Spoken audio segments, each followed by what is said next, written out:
कि 7th-8th century में आदिगुरु शंकराचार्य जो थे, पहले आदिगुरु शंकराचार्य, उनको ये बात उस समय समझ में आ गई थी कि आने वाला समय शास्त्रों के बलबूते जीत हार का निर्णय नहीं होगा, शास्त्रों के साथ शस्त्रों की जरूरत पड़ेगी। अब शस्त्र कौन उठाए? उस समय जो लोग शस्त्र उठाते थे वो अपनी ज़मीन की रक्षा के लिए या दूसरे की कब्जाने के लिए, मतलब किंगडम टू किंगडम फाइट हो रहा है, इस तरीके की चीज़ें हो रही हैं। तो उस समय शस्त्र उठाने वाले लोग राजा होते थे, सैनिक होते थे, लेकिन उनमें से कोई धर्म की रक्षा के लिए शस्त्र नहीं उठा रहा था। तब आदिगुरु शंकराचार्य ने नागा साधु का सृजन किया था, मतलब created this clan called the Naga sadhu. और वहाँ से उनका मानना है कि हम शिव की संतान हैं, हम शिव की सेना है, क्योंकि आदिगुरु शंकराचार्य को शिव का एक अवतार भी माना गया। और तब से वो लोग सिर्फ धर्म की रक्षा के लिए खड़े हुए हैं।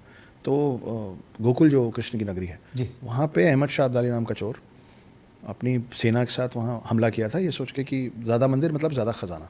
उन लोगों को ये नहीं मालूम था कि यहाँ नागा साधु का एक जत्था सम्मेलन पे बैठा।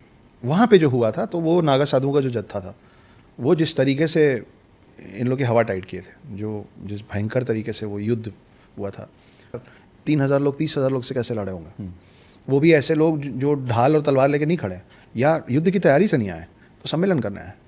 तो युद्ध हुआ होगा तो कैसा हुआ होगा कि जिसमें उन लोगों की हालत ख़राब कर दी गई थी सामने वालों की। तो उसको बताता हूँ नागा साधु। अब फिर मैं बोल रहा हूँ, पहले की बात कर रहा हूँ, नागा साधु में रहा भाई एक से एक पावर्स होते थे, मतलब वो अपने आप को इतना वो कर लेते थे कि वो सिद्ध कर लेते थे चीज़ों को। तो जैसे हमारे में ना कि भाई भगवान का एक फुल फॉर्म है। तो भूमि, गगन, वायु, व में आ की मात्रा अग्नि और न से नीर, तो जो इन पांचों चीज़ों को सिद्ध कर ले वो भगवान कहलाता है।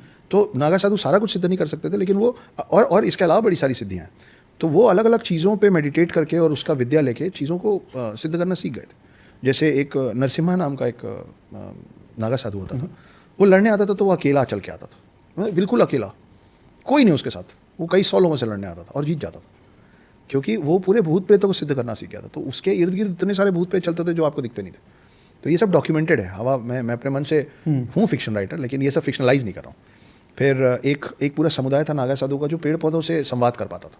अच्छा। हाँ, एक कॉमिक्स होती थी, आई थिंक राज कॉमिक्स या तुलसी कॉमिक्स होती थी, उसमें एक किरदार था, मैं नाम भूल रहा हूँ किरदार का, जिसके बोलने पे शायद भेड़िया या कोबी कोई तो था, जिसके बोलने पे जंगल और पेड़ सब ब्रांचेस मूव होते थे।